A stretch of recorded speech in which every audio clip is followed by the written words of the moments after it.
আমার একটা স্বপ্ন পূরণ করো ও গো দয়াময়।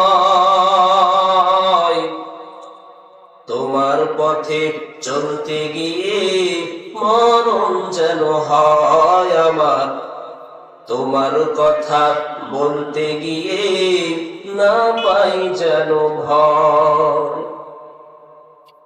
আমি অটল যেন থাকতে পারি আল কোরআনের সাথে, আমি ধৈর্য নিয়ে ডাকতে পারি দিন কায়েমের পথে।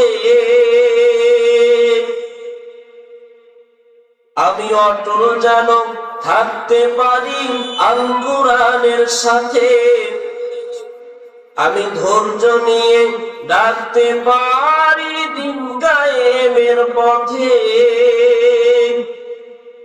আমায় ধৈর্য